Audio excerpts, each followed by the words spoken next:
vegetables. When you look into the pros and cons on sorghum, we should be growing sorghum because the small-scale farmers, if you think about how many smallholder farmers we have in this country, if they were to all to grow, or majority of them were to grow, we would have enough sorghum in this country. Food activist and chef Mokgadi Etsweng is calling for a return to traditional diets, including sorghum. We have a connection with sorghum that is spiritual. So if we had to go back to all eating sorghum, no one's going to eat the maize. No one's going to want, because maize is also not sustainable. South Africa's decision to sell large volumes of sorghum to China did not arrive with dramatic announcements or emergency press briefings, yet the consequences have proven anything but quiet. What began as a routine agricultural export agreement has evolved into a defining moment in global food trade, one that exposes shifting power balances, new alliances, and mounting frustration across America's farming heartland.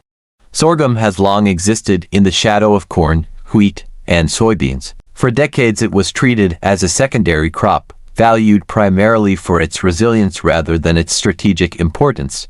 That perception has changed rapidly.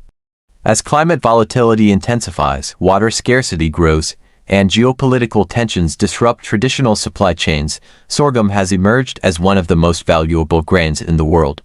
It requires less water, survives harsher climates, and serves multiple industries simultaneously. Food production, animal feed, brewing, biofuels, and emergency reserves all rely on it. China understood this shift early. For years, it depended heavily on U.S. sorghum imports, particularly from states like Kansas and Texas. American farmers expanded production accordingly, confident that Chinese demand would remain stable. That assumption no longer holds. Trade disputes, tariffs, diplomatic tensions, and strategic recalculations pushed Beijing to look elsewhere.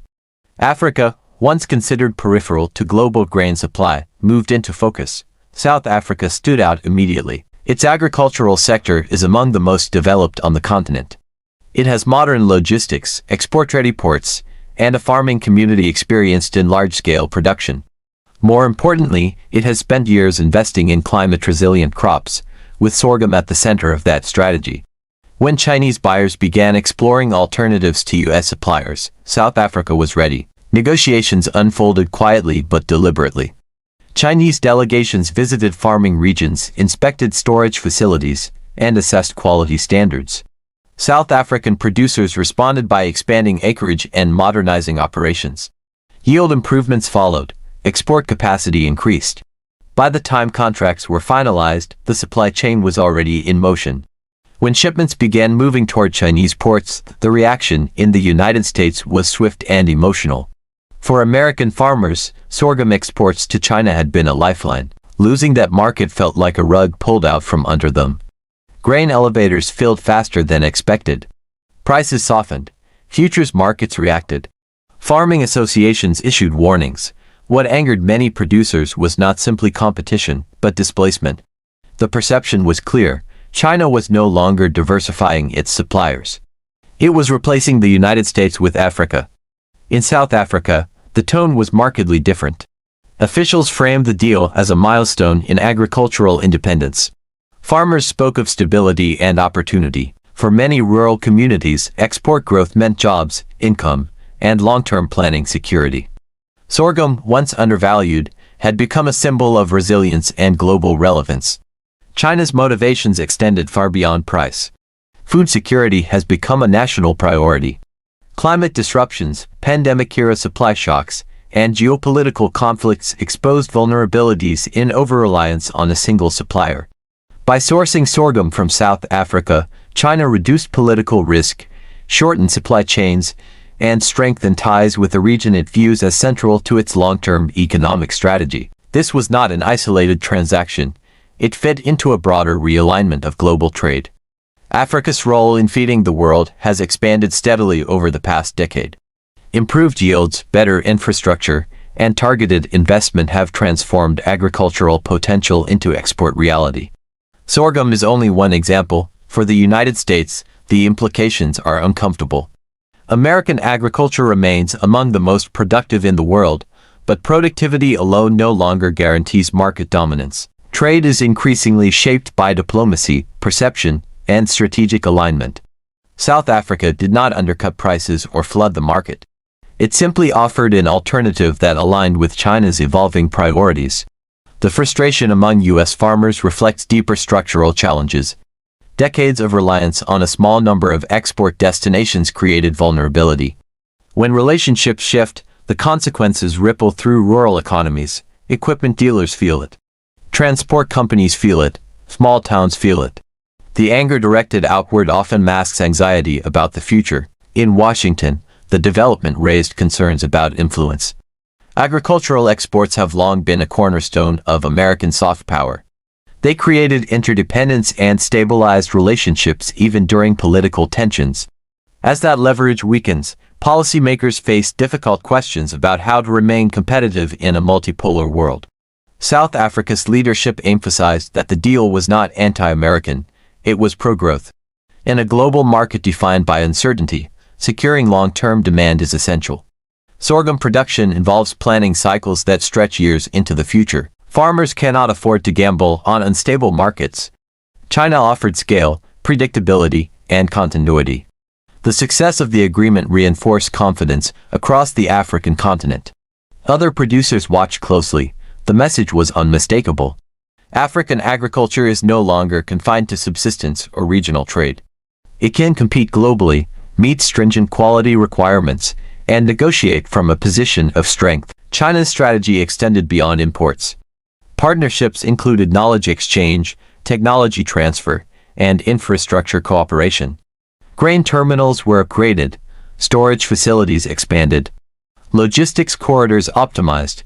Each improvement strengthened Africa's export capacity and reduced dependence on traditional Western markets. Back in the United States, the emotional response intensified. Farmers expressed anger at policymakers, traders, and foreign competitors. Many argued that political decisions had cost them access to key markets. Others pointed to the need for diversification and innovation. The debate revealed a sector at a crossroads. Market analysts noted that the shift could have long-term consequences. Once supply chains adjust, they rarely revert. Chinese processors recalibrate systems. Shipping routes realign, contracts renew automatically. Even if relations improve, regaining lost ground becomes difficult. Sorghum prices reflected the new reality. While global demand remained strong, U.S. premiums eroded. South African exporters gained leverage. The balance of power tilted, subtly but decisively. The broader geopolitical context cannot be ignored. Africa's expanding trade ties with China are reshaping global economics. From minerals to manufacturing to agriculture, the continent is asserting agency. This challenges narratives that portray Africa as dependent or marginal. The sorghum deal exemplifies this transformation. South African farmers, many of whom faced years of volatility due to drought and market instability, found reassurance in diversification. Sorghum's resilience against climate extremes makes it an anchor crop for the future. Selling to China ensures that resilience translates into revenue. Public sentiment in South Africa reflected pride. The deal was seen as proof that African producers can meet global demand without intermediaries or aid. It reinforced confidence in domestic policy reforms and agricultural modernization. In China, the reaction was pragmatic. Consumers saw little change. For policymakers, the benefit lay in security. Reducing exposure to political risk matters more than marginal price differences. Africa offered reliability without confrontation. The American response underscored a changing world. Trade flows once assumed permanent are now fluid. Competitive advantage must be earned repeatedly. History provides no guarantees. Experts caution against oversimplification. This is not a zero-sum conflict. Global food demand continues to rise. Opportunities exist for all producers. However, the dynamics of influence have shifted. Africa is no longer a passive participant. The sorghum deal also highlights the importance of adaptability. South Africa invested early in climate-smart agriculture. That foresight paid dividends. The United States, while technologically advanced, faces challenges in aligning policy, trade, and diplomacy. As shipments continued, the symbolism hardened. African grain feeding Asian markets while American farmers search for alternatives captures a broader transition. The global south is no longer merely supplying raw materials, it is shaping outcomes. This moment forces reflection. The future of agriculture depends not only on yields but on relationships. Trust, stability, and alignment now drive trade as much as price. For Africa, the lesson is empowerment.